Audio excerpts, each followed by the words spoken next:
네.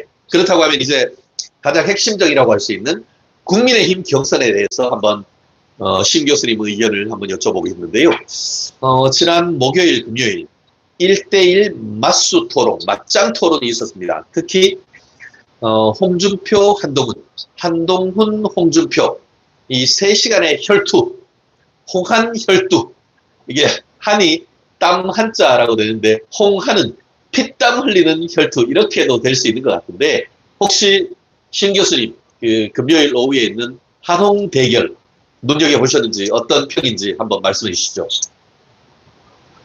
일단 지금 보면은 뭐 이렇게 강성 우파층이 아니거나 원래 보수 우파층이 아닌 뭐 무당층이라든지 그냥 저관여층에서는 공중파에서 굉장히 그 한동훈을 뭐 이렇게 좀 스마트하고 젊은 이미지로 띄워주는 효과가 있잖아요. 그래서 약간 뭐 노인과 청년의 대결, 꼰대하고 뭐 그런 식으로의 떴다고 말하는 약간 73년생 이준석 같은 느낌? 뭐 그런 느낌으로 이제 많이 프레임을 하다 보니까 네. 상당히 한동훈이 그 중도 무당층에서 역선택을 많이 받아가지고, 근데 문제는 중도 무당층이라고 하는 사람들이 상당히 좌파적 성향이 많고 또 반면적인 성향이 있잖아요. 전제를 깔고 들어가니까. 그렇죠. 그 역선택을 이제 다 고스란히 받게 설계가 돼 있는 거죠, 미리부터. 그것이 예전에 윤석열 대통령이 그 경선했을 때 유승민 걔가 해놓은 그런 방식인데, 지금도 여전히 유승민의 잔탕이 남아있는데, 이제 유승민이 제일 한동훈의 부상으로 가장 불여장 당한 대표적. 그렇죠. 피를 봤죠. 네네. 네. 그러니까 가장 피해를 본 게 유승민, 그다음에 유승민, 오세훈, 안철수 그런 계열이잖아요. 그렇죠. 이준석까지. 그래서 지금 이제 이준석 같은 사람이나 유승민 같은 사람은 상당히 한동훈한테 감정이 좋지 않을 거예요. 그쪽에 원래 있는 조직들이 한동훈한테 붙을 가능성은 없고, 지금 보면 이제 한동훈이 할 수 있는 거는 여론전 아닙니까? 그렇죠. 배후 세력이라고 한다면 기성 그런 언론 매체라던가 또 본인이 가지고 있는 팬덤하고 이제 그런 팬덤 정치와 아울러서 이렇게 통섭 정치, 영업 정치를 하는 것이죠. 아무래도 자기가 이제 나이가 어리니까 홍준표, 김문수 그런 분들이 마지막 노장 투혼이고 당권을 잡을 가능성은 없어 보이니까 자기한테 많이 투자하라 이런 식으로 해서 영업을 하는 거죠. 상당히 많은 원내 당협 조직도 포섭을 하고 있다라고 하는데, 근데 결국에는 이 당의 체질이, 제가 그 당시에도 윤석열 대통령 당시에도 보면은 결국엔 6070 세대, 그다음에 남성층, 또 그 TK 중심의 그 구조가 되게 공고한 편이거든요, 이 당이. 그래서 약간 한동훈이 그쪽의 민심을 얻을 수 있는 확실한 아젠다라던가 뭐 정치력을 보여주지 못했고 지금까지 계속 실패만 했기 때문에, 거기다가 지금 이제 홍준표 시장을 뭐 당신이 뭐 아부를 떨었다, 이제 자꾸 홍준표 시장을 뭐 아부꾼으로 몰아가지고 그 옛날에 이준석이 썼던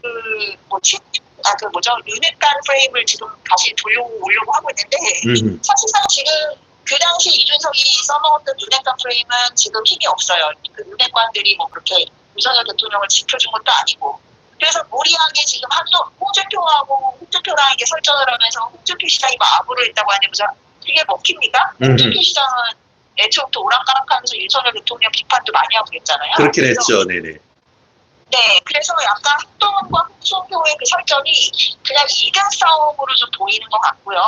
오히려 좀 극단적으로, 또 이제 서로의 언어가 극단적이잖아요. 그러다 보니까 오히려 지금 같은 상황에서 당 내에서의 여론이라는 것은, 지금 국민의힘이라는 그 정당이 2번이나 탄핵을 당했고, 네네. 대통령을 지키지 못한 낡고 분열된 추락하는 대처럼 보이거든요. 남파선에서 사람들이 제일 원하는 수장은 누구겠습니까? 그래도 끝까지 편찮고 무너지고 있으면 우리 사람들이 뭘 그리워하냐면 끝까지 자기의 목숨을 다해서라도 조차수를 지키고 있을 그런 믿음직한 사람을 좀 찾게 되잖아요. 네네. 그래서 저는 정통 당원들은 확실히 김문수 후보님을 더 쏠릴 것 같아요. 맞아요. 이분이 어쨌든 간 중심을 지키고 있는 느낌이기 때문에요. 그리고 이제 이 사람들이 이제 그거는 그거잖아요. 지금 배가 나파되고 있으니까 과거의 뭐 계엄이나 탄핵이나 이런 거에 대해서 막 또 그거에 싸울 수 있는 에너지와 역량이 없단 말이죠. 지금 보수 주류에서는 윤석열 대통령을 위해서 많이 싸웠는데 그 에너지를 차리지 못한 어떤 안타까움과 절망감, 네네. 허탈감, 그리고 이제 에너지가 소진된 거거든요. 그래서 그런 면에서는 지금 홍준표하고 한동훈이 막 저렇게 극단적인 언어를 싸우면서 머리끄댕이 잡고 이등 싸움을 하는 것처럼 보이는 것이 원래 이 정선을 하면 중간에 있는 사람한테 쏠리게 되거든요. 로보질리적인 효과가 있다는 거네요. 네. 네, 예전 그 지역 게임 같은 효과인데 이전에도 보면 그 홍준표, 유승민, 윤석열 후보가 나왔을 때 왜 윤석열 후보가 더 당내에서는 확장성이 좋은 거냐면은 홍준표 시장은 너무 극우라고 그렇게 몰려져 있었거든요. 네네. 그리고 유승민은 좌파적인 느낌이었고 그러니까 윤석열 대통령이 뭔가 무난해 보이는 거예요 중간에서. 아하. 세력이 붙고 그러면은 세력이 붙고 1등인 사람은 극단적인 얘기를 할 필요가 없잖아요. 맞아요. 이 사람이 중간에서 도타수를 잡나 보다 이런 효과가 있다라는 겁니다. 그래서 오히려 저는 김문수 이제 후보님이 처음에 압도적으로 아젠다를 치고 나갔으면 되게 이채 분선에서 끝났을 정도의 혹이었는데 몇 번 이렇게 아젠다 선점을 실패하셨는데 나중에 저력이 드러난 거는 어쨌든 세를 불리는 모습을 보여줬잖아요. 그렇죠. 장동혁이나 윤상현 의원들 맞습니다. 하면서 메시지 기조도 바꾸시고 그때 40년 대중 정치한 내공이 지금 나오고 있다. 그러니까 최소한 이제 사람들이 김문수가 뭘 바꿔주고 획기적으로 막 다 해줄 것 같진 않은데 지금 보니까 당이 이런 한동훈 같은 사람한테 넘어가게 생겼다 이런 생각이 드니까 그 위기심이 발동돼서 그래도 죽을 때까지 이 사람은 왜 그런 거 있잖아요. 옛날에 네덜란드 동화 보면은 뚝이 무너지는데 어떤 소년이 자기가 손으로 이렇게 막고 있다가 끝까지 도망가지 않고 그걸 막고 있다가 나중에 사람들이 그렇죠. 나라고 한 소년.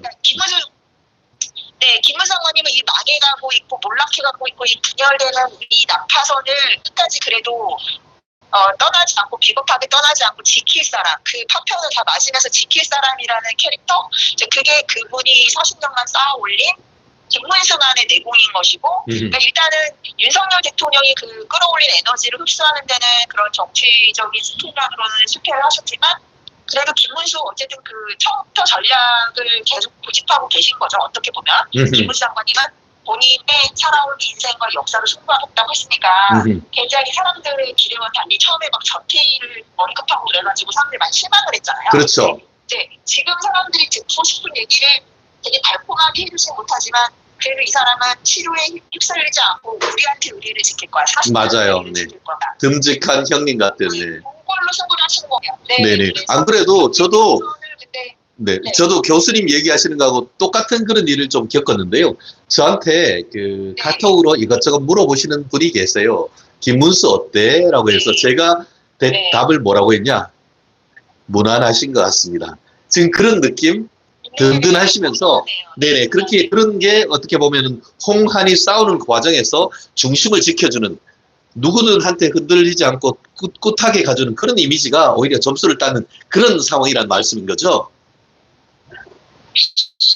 그렇죠. 그리고 그분이 이제 조언을 들으시는 그룹이 사실은 조언을 들으시는 그룹이 약간 원로 그룹들이 많으신 것 같은데 이 경선에서 어쨌든 그게 뭐 주요하다라고 지금 저는 생각한 거는 이 당의 주인이 누구냐로 가게 되는 거거든요. 결국엔 그 사람들이 대주주들이 한동훈이라는 신진 세력을 받아들일 수 있느냐 없느냐의 문제로 가는데 그 한동훈이 던지는 아젠다라던가 지금까지 보여줬던 정치적 의리라든가 이런 게 선뜻 이 당의 대주주라고 자부하는 사람들의 마음을 사로잡을 수 있을 정도의 신뢰성을 보여주지 못했다라고 저는 생각을 하는 거예요. 네네.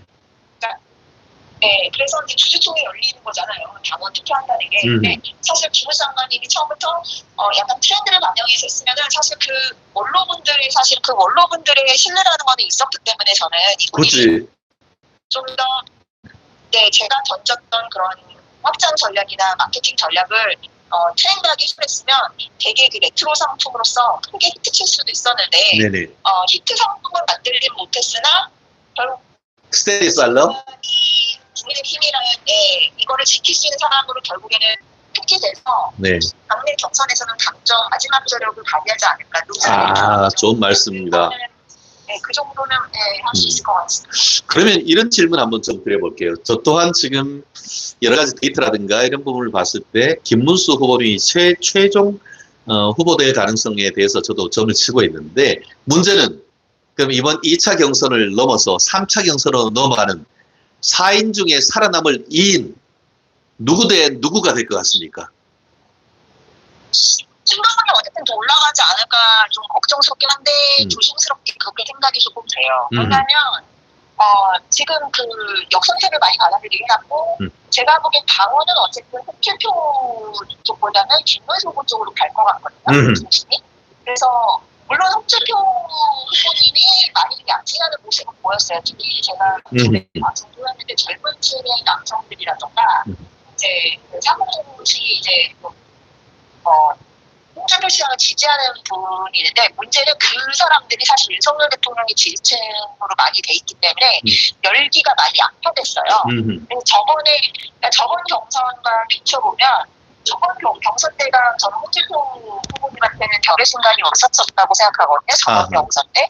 왜냐하면 우양 바람이 불면서 상당히 그 경선에 대한 열기도 높았고 역선택도 홍준표 시장이 다 흡수를 했어요. 근데 지금은 홍준표 시장이 조금 중간에 낀 것 같아요. 왜냐하면 기존 다음층은 김문수 쪽으로 많이 흡수가 될 거고, 그다음에 이제 그 홍준표 시장은 약간 그 선택을 많이 받는 상황인데, 이 한동훈하고 또 이렇게 철전을 하면서 그 역선택도 한동훈 쪽으로 가질 가능성이 상당히 많거든요. 그래서 이제 홍준표 후보님의 전략이 뭐 상당히 저는 나쁘진 않았다고 생각해요. 일단 모든 세력의 약간 차선 같은 그런 느낌이었거든요. 그러니까 완전히 뭐 측면도 아니고 완전히 반면도 아니면서 이쪽 저쪽에 일리 있는 얘기 조금 해주고 그러면서도 이렇게 좀 자기 대중적인 그런 재밌는 이미지가 있잖아요. 그런 식으로 해서 역선택도 좀 받아보려고 했던 것 같은데 그 역선택을 문제는 한동훈이 많이 가져가고 있다는 겁니다. 그러니까 전에 경선에서는 역선택이 유승민한테 가지 않았어요. 유승민이 자기가 그 세트에 그렇게 해놨음에도 불구하고 어부지리로 약간 홍준표 시장이 역선택을 다 먹으면서 윤석열한테 대적할 수 있을 정도의 후보로 굉장히 급성장을 했는데 그 당시에 이제 홍준표 후보님의 패착은 뭐였냐면 너무 역선택에만 의존한 나머지 그 집도키라고 불리던 자기를 찍었던 사람들에 대해서 신망을 다 잃어버렸다는 것이죠. 그 사람들을 오히려 윤석열 대통령한테 뺏기면서 이제 좌절됐는데 요번에는 약간 중간에 낀 샌드위치가 돼가지고 2위가 한동훈이 되지 않을까 조금 조심스럽게 그렇게 생각해 봅니다. 그래요. 알겠습니다. 오늘 지금 그 국제 전화가 조금 연결이 좀 좋지 않아 가지고 우리 들으시는 띵동님들이 조금 하기 좀 어려운 그런 말씀도 좀 올라오고 있는데요. 그래요. 어쨌든 매주 토요일 이렇게 바쁘신데 항상 그 연결해 주셔서 감사하고요. 이번 주면은 또 큰 윤곽은 잡힙니다. 또 한덕수, 을지문덕에서 김문수, 한덕수 뭐 이런 얘기도 나오고 있는데 우리 다음 주에 우리 신 교수님 더 깊이 있고 더 인사이트 있는 글과 또 말씀으로 또 인터뷰 모실 수 있도록 하겠습니다. 신 교수님 고맙습니다. 감사합니다. 네, 감사합니다. 좋은 주말 되십시오. 네. 고맙습니다. 네. 그 국제 전화로 하다 보면 잘 들릴 때도 있지만 또 어려울 때가 있네요. 여러분들 또 좀 이해를 해주시고 최대한 또 좋은 환경에서 또 아낄 수 있는 내용 할 수 있도록 하겠습니다. 제가 그 어제 오늘 내일까지 개인적인 좀 사정이 있어가지고 좀 길게 제대로 하지 못했는 점, 저희 사무실에 나가기 어려운 그런 사정이 있어서 제대로 비주얼이나 또 오디오가 고르지 못한 점 양해드리고 제가 지난 2월 말부터 시작해서 매일매일 저녁 8시에 여러분 띵동님들 만나 뵙고 있는데 부득이 내일 저녁 같은 경우에는 제가 그 시간에 비행기를 좀 타고 이동해야 되는 그런 부득이한 사정이 있습니다. 그래서 부득이하게 결방할 수밖에 없는데요. 제가 대신에 내일 일요일에 네, 전국에 있는 모든 여론조사 모아서 했는 것 제가 전체 내용을 오늘 저녁이나 내일 올려드리도록 하겠습니다. 지금 전체 여론조사 흐름을